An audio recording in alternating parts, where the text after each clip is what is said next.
پہلا سوال یہ ہے کہ وہ حفاظ جنہوں نے قرآن کو حفظ کر لیا ہے وہ کس طرح قرآن کو یاد رکھیں؟ جب ساری دعائیں پڑھ لے تو اس کے بعد ان 2 دعاؤں کو پڑھ لیتا ہے، اللہ اسے ضرور بار بار عمرے کی توفیق دیتا ہے۔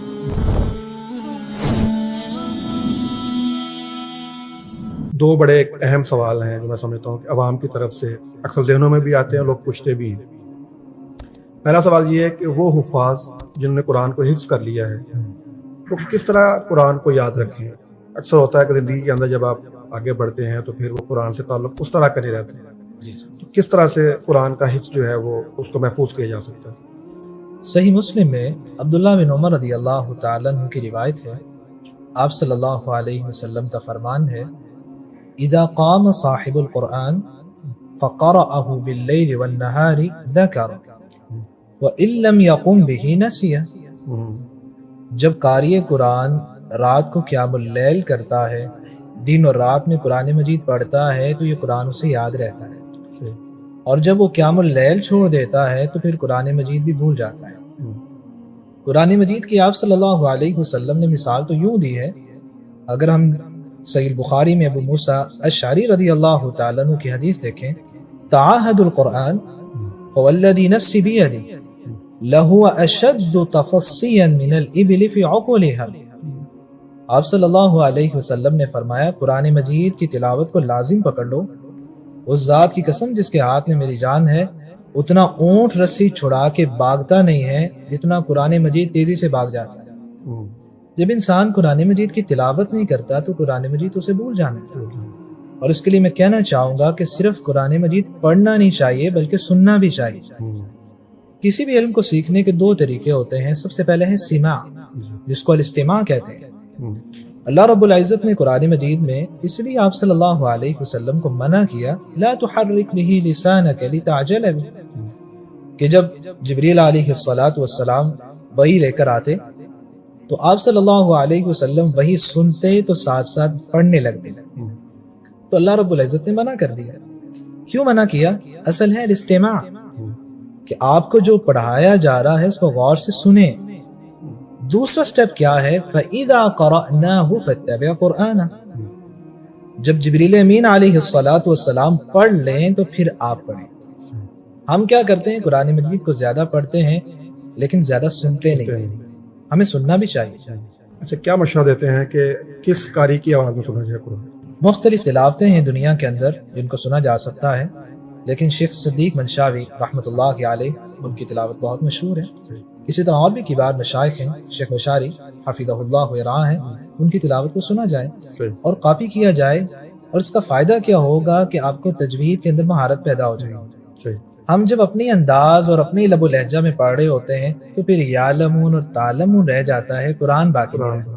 میرا اگلا سوال بھی یہی تھا کہ اگر کوئی شخص جو ہے وہ یہ خواہش رکھے کہ میں قرآن کو جو ہے تجوید سے پڑھوں یا اس طرح خوبصورت انداز میں پڑھوں کہ جس طرح ہمارے قاری حضرات پڑھتے ہیں، تو اگر اتنا وقت نہ ہو کہ میں کہیں جا کے باقاعدہ اس کی تعلیم حاصل کروں تجوید کی، اس کے لیے کیا نسخہ ہو سکتا ہے کہ وہ ہم بھی اس طرح خوبصورت قرآن پڑھنا شروع کر دیں؟ شیخ خلیل حسری رحمۃ اللہ علیہ کا قرآن مجید اس وقت یوٹیوب کے اندر موجود ہے۔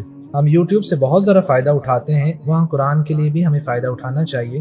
ہم ان کی تلاوت کو سنیں، اور پورا پارا نہیں بھی سن پا رہے تو ہمیں ایک ربع سن لینا چاہیے اور اسی کے مطابق بھی پڑھنا چاہیے۔ لیکن یاد رکھیے، جب تک آپ قرآن مجید پڑھتے رہتے ہیں قرآن یاد رہتا ہے، جب چھوڑ دیں گے تو پھر قرآن مجید بھول جاتے ہیں۔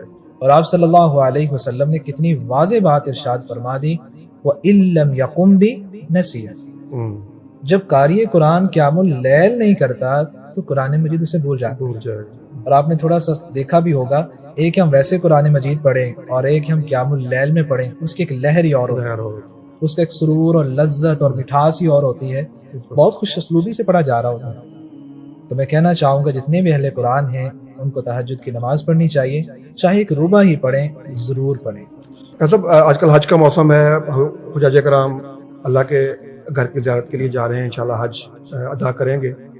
آپ کو بھی اتفاق ہوا حج کرنے کا، تو کیا تجربہ تھا، کیسا مشاہدہ تھا حج کا؟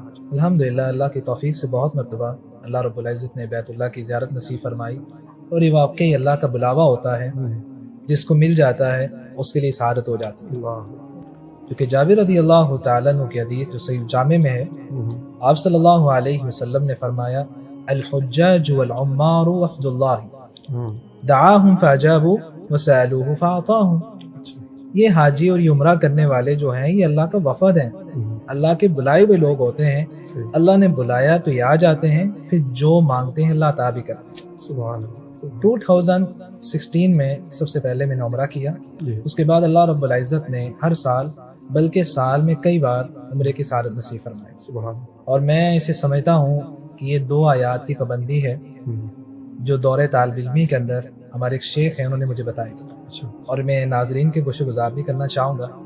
وہ کہا کرتے تھے کہ جو تشہد میں جب ساری دعائیں پڑھ لے تو اس کے بعد ان 2 دعاؤں کو پڑھ لیتا ہے، اللہ اسے ضرور بار بار عمرے کی توفیق دیتے ہیں، اور اس وقت کوئی دعا مانگی بھی جا سکتی ہے، جس طرح کہ صحیح بخاری میں نبی اکرم صلی اللہ علیہ وسلم کا فرمان ہے ثم لیتخیر من الدعاء اعجبہ الیہ فیدعو، جب تشہد کی ساری دعائیں پڑھ لیں جو پھر جو دل میں آئے تو مانگ سکتے ہو۔ تو وہ کہا کرتے تھے کہ ان 2 آیتوں کو لازم کر لو کہ ہر فرضی اور نفلی نماز میں پڑھنا۔ پہلی آیت مبارکہ سورۃ البقرہ میں ہے وَأَرِنَا مَنَاسِكَنَا وَتُبْ عَلَيْنَا إِنَّكَ أَنْتَ التَّوَّابُ الرَّحِيمُ، اور دوسری آیت کریمہ سورۃ توبہ میں ہے وَقَالُوا حَسْبُنَا اللَّهُ سَيُؤْتِينَا اللَّهُ مِنْ فَضْلِهِ وَرَسُولُهُ إِنَّا إِلَى اللَّهِ رَاغِبُونَ۔ اللہ کی رحمت اور عطا کے بعد واقعی جب سے ان 2 آیتوں کا ورد اور تشہد کی حالت میں پڑھنا شروع کیا ہے، اللہ نے ہر سال بھی بلایا ہے اور سال میں بھی کئی بار بلایا ہے۔ یہ تو بڑا آپ نے نسخہ بتا دیا ہے، اللہ کرے انشاءاللہ تعالی ہم بھی پڑھیں گے، بلکہ ہم ناظرین سے بھی کہیں گے کہ آپ بھی پڑھیں انشاءاللہ، اللہ تعالیٰ اس کی برکت سے جو ہے وہ ہمیں بھی یہ توفیق عطا فرمائے گا۔